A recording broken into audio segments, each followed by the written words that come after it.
at some kind of nightclub. And I was just so stoked. I was like, fucking Mike Tyson, no way, it's so rad. And everyone was going from the nightclub to this house party. And so, I found out where it was, and I was like, I wasn't invited, but I'm just like, fuck it, I'm just gonna show up. And I was by myself, and I just like, whatever, I took a taxi to show up at this random house, and I'm not invited, and I'm like, I want to party here, And so I like ring the doorbell or whatever, I bang on the door, and the door opens up, and it's fucking Mike himself who opened up the door, right? That's such a movie, dude.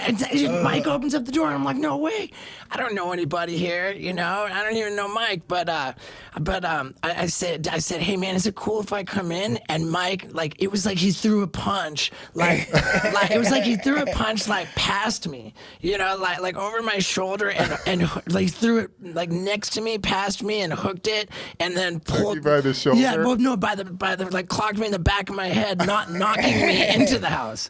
He's like, get in here, I love it. Yeah, dude. it was like this ghost punch, and he hooked it around and pulled me in the house, and we're in the house like not even a second, and he says, you got any coke? And I said, fuck yeah, I do. I said, fuck yeah, I do. Not only do I have coke, I have a bunch. And I was not kidding, man. I had like both pockets, right? I'd like, for anyone, an 8-ball is like a fairly substantial amount of cocaine. It's a lot. That's 3.5 grams. In my left pocket, I recall having an 8-ball that had not even been touched, and in my right pocket, I had like an 8-ball that had been like halfway through. So at the end of the day, it was roughly, I don't think I'm exaggerating a lot. I think I had about 5 grams of cocaine. All right, and so I'm like, yeah, I got a bunch. So Mike and I, we go in this bathroom in the house, right? We just fucking lock ourselves in this bathroom, and we were in there for like easy 3 hours. Whose house was it? Friend of mine. Oh. Yeah, we were in there for like fucking 3 hours, just talking on and on. I'll never forget when and here's the craziest thing is that, like, I was a cigarette smoker at the time. I smoked Newports. Mike asked me for a cigarette in this bathroom, like right when we first go in there. Let me get a cigarette, right? I couldn't believe this. He takes the cigarette in his like a Newport cigarette. He rolls it between his fingers. You got to explain this to me, Mike, because I still don't understand it. He rolls it in his fingers back and forth so that the tobacco falls out on the bathroom counter.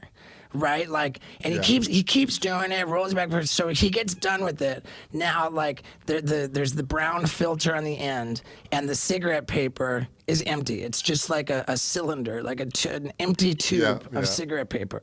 So then he turns it right side up. We've got a whole pile of powder cocaine on the bathroom counter, and crush it all up, real fine powder. And Mike's like scooping it in with like a driver's license or credit card. I don't know. He's just scooping it in and pouring the powder into the tube, the cylinder of cigarette paper, right? No tobacco mixed in. It's just, he's just dumping in just pure cocaine, nothing but cocaine to fill this cigarette. And I'm looking at him, I'm so fascinated. I'm looking at him, I'm thinking, that just can't work. I mean, like, just like logistically, like, that can't fucking work that way. Like the cocaine, the cigarette paper has to burn way faster than the cocaine, right? Like, you can't just have solid cocaine with like cigarette paper wrapped around it and expect it to smoke.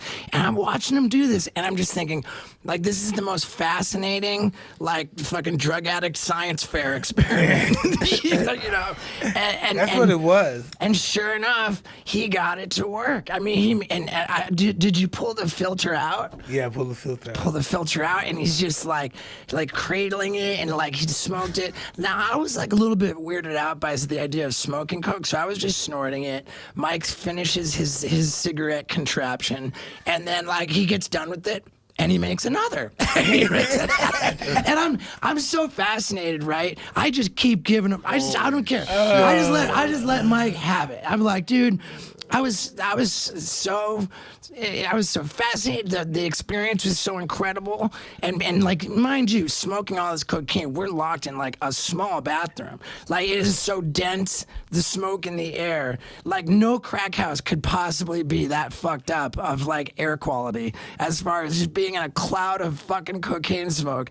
And we're having this great conversation, and Mike's smoking this coke smoke after coke smoke, and like, for probably like 3 hours, and then Holy all of it was gone. shit. We went through all of it, all of it, and then at Get some junkies, man. and then when we were done with like 5 fucking grams of cocaine, like 3 hours later, like, and now because there's no more cocaine, it's time for Steve-O to go. All right, Steve, we'll see you later, man. Thanks for coming.